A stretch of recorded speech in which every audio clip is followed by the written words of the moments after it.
guys, it's Brad, welcome back to my channel. So today, I'm so excited to bring you this video because I'm going to be showing you how to grow an avocado from, well, an avocado into an amazing indoor houseplant. It's going to bring you so much joy, but be warned. Once you start, you cannot stop. It is an addiction. You will never throw out another avocado pip in your entire life. This is gonna be a tutorial from start to finish. So if you wanna learn how to do it, keep on watching. Right, so just before we get started, there are a couple of things that you will need. The first one being an avocado. You will also need a knife, a Ziploc bag, some paper towel, and a glass vessel or just a vessel of your choice. So the first step is you're gonna wanna obviously grab yourself an avocado. Then you're gonna wanna cut it down the middle. Just make sure you don't go all the way down to the pip, because if you do scar it, it will stay like that forever and it can sometimes be not the prettiest thing. So be careful, cut only about halfway and then you can twist it open. All right, so this next step is super important. What you're gonna wanna do is peel the skin off the avocado. Now, if you do leave it on, it can rot and go moldy, which you do not want at all. So you can peel it off.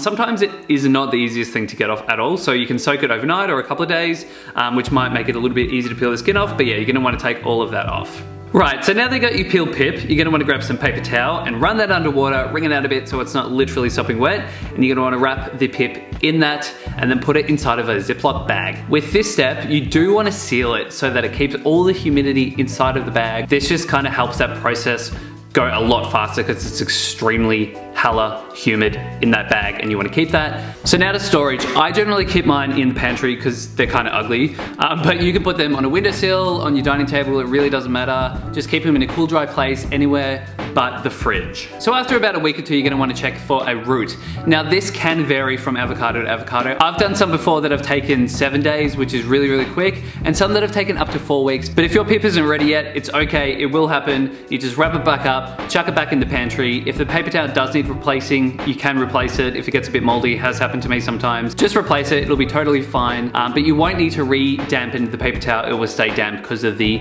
humidity. I do suggest doing a couple avocados at a time, only because there have been some of mine that just have not worked. Again, Mother Nature doing her thing, being picky. So you're just gonna wanna make sure that the pip is sitting above the water. You don't want that to rot. So like this guy here, this is actually a vase. So be creative, but as you can see, the opening of this is smaller than the pip, so it can just sit on top and stay dry. So now they'll start to sprout, which is the best part. They grow so quick. Just make sure that you are putting it somewhere where there is filtered light.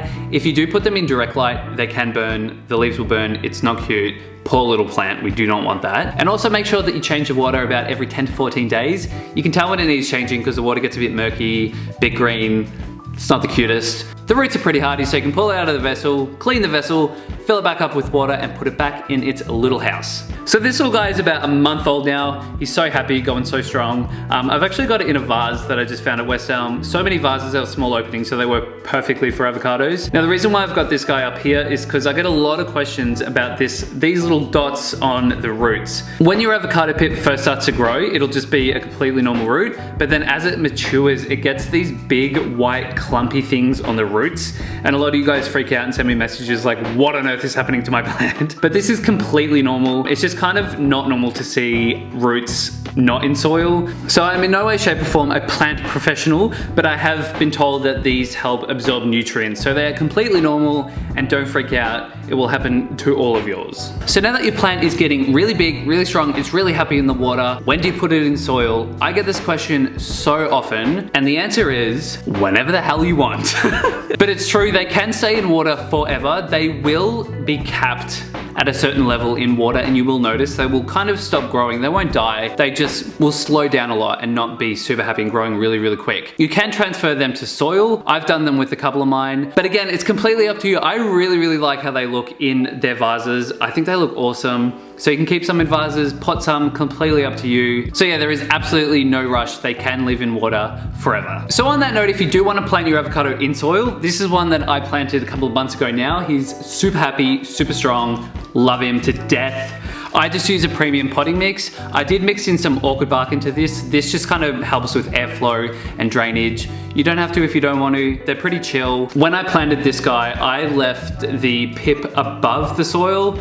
A lot of you guys asked me why I did that. I just didn't want to bury it so that it kind of rots, because I don't know what's going to happen in there. But after a few weeks, it actually just started to fall off naturally, and I've potted a couple of them and they've all fallen off naturally, so I think that's the best way to do it. So I do get a lot of questions about fruit. Will this guy produce more avocados? And the answer is no. Again, I'm in no way, shape or form a plant professional, but I know with avocados, you need like a male and a female. They need to do their thing to then produce baby avocados. And second of all, they have to be like trees in your backyard. Like this is just a cute little indoor plant. I'm not in it to grow fruit. I kind of get weirdly a lot of hate being like, you know, it's not even gonna grow fruit. You're not gonna be able to grow an avocado from that. I don't want an avocado. They're like $3 at the shop. I'm not gonna wait like 7 years for one avocado. They just look cute, you know? So the next thing I want to talk about is, should I cut the stem? Why I should cut the stem? If I should even cut the stem. But before I do, also want to point out that these little cones here, they're called propagation cones. They're from the cutest little company called RT1 Home. I'll put all the information below. They're really cheap. You can basically then turn absolutely anything into an avocado holder. So the reason why you would cut the avocado is to stimulate more growth, and it can grow bigger and stronger than it would before. So this is pretty common in the plant world. I actually cut this one off because it was getting some brown spots in the leaves. I treat all my avocados exactly the same. Every now and then, one will get brown spots. So I just cut this one off because I know it'll grow back big and strong. It's got lots and lots of roots, so it will grow back massive. So that is the process. It's super easy, super fun. Be warned though, you will never be able to throw an avocado pip out ever again. Welcome to my life. So yeah, it's super easy, super fun. Hope you found these tips helpful. Please give it a go yourself. If you want to send me any questions, or if you just want to send me some progress shots, I'll leave all my information linked down below. But thanks for watching, guys. I really hope you enjoyed this tutorial. I'll be making more videos like this in the future, so if you do want to see them, don't forget to hit the subscribe button, and I will see you in my next video. See you guys.